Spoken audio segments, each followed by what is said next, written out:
آپ بھی چاہتے ہیں کہ آپ کی قسمت بدلے، آپ کے نصیبوں کے بنتالے کھلے، آپ کی قسمت کا ستارہ چمکائے، آپ نے دولت والی یہ تسبیح بھی ضرور پڑھنی ہے۔ اس عمل کو، اس وظیفے کو خزانے کی چابیوں میں سے ایک چابی کہا جاتا ہے۔ دولت والی یہ خاص تسبیح ان دنوں میں جو پڑھتا ہے، اللہ اس کو پھر بے حساب رزق دولت ضرور نصیب فرماتا ہے۔ السلام علیکم ورحمۃ اللہ، میں ہوں مفتی بلال احمد قادری۔ 6 ذی الحجہ روز ہفتہ دولت والی تسبیح، چند منٹ کا یہ عمل آپ کی قسمت بدل دے گا۔ ذی الحجہ کے مبارک دن چل رہے ہیں، فضیلت والے دن چل رہے ہیں، برکتوں والے دن، رحمتوں والے دن چل رہے ہیں، اور آج ہفتے کے دن 6 ذی الحجہ کو آپ نے دولت والی یہ تسبیح بھی ضرور پڑھنی ہے، جو اس ویڈیو میں آپ کے سامنے شیئر کروں گا۔ بس آپ سے گزارش کرنی ہے، ویڈیو کو لائک کیجیے گا، چینل پہ نہیں ہے چینل کو سبسکرائب نہیں کیا ہوا ضرور کیجیے گا، ساتھ لگے بیل آئیکن کے بٹن کو دبائیے گا تاکہ آنے والی تمام لیٹسٹ ویڈیوز آپ کو فوراً مل سکے۔ 6 ذی الحجہ صبح اٹھیں گے، ایک تسبیح آپ نے درود ابراہیمی پڑھنی ہے جب نماز کے اندر پڑھتے ہیں، اللہم صلی علی محمد وعلی آل محمد کما صلیت علی ابراہیم وعلی آل ابراہیم انک حمید مجید، اللہم بارک علی محمد وعلی آل محمد کما بارکت علی ابراہیم وعلی آل ابراہیم انک حمید مجید۔ ایک تسبیح آپ نے استغفار پڑھنی ہے، استغفر اللہ العظیم۔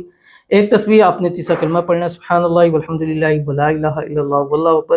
ایک تسبیح آپ نے تکبیرات پڑھنی ہے، اللہ اکبر اللہ اکبر، لا الہ الا اللہ واللہ اکبر اللہ اکبر وللہ الحمد۔ اور اس کے بعد آپ نے 7 8 6 ٹائم پورے دن میں چلتے پھرتے اٹھتے بیٹھتے وضو میں، ہر حال میں خواتین ہر حال میں پڑھ سکتی ہیں، لا الہ الا اللہ الملک الحق المبین۔ اس عمل کو، اس وظیفے کو خزانے کی چابیوں میں سے ایک چابی کہا جاتا ہے۔ تو ان دنوں میں ایک تو کثرت کرنی ہے تکبیرات کی، اللہ اکبر اللہ اکبر، لا الہ الا اللہ واللہ اکبر وللہ الحمد، اور دوسرا 13 ذی الحجہ تک روزانہ 7 8 6 ٹائم پڑھ لیا کرے، لا الہ الا اللہ الملک الحق المبین۔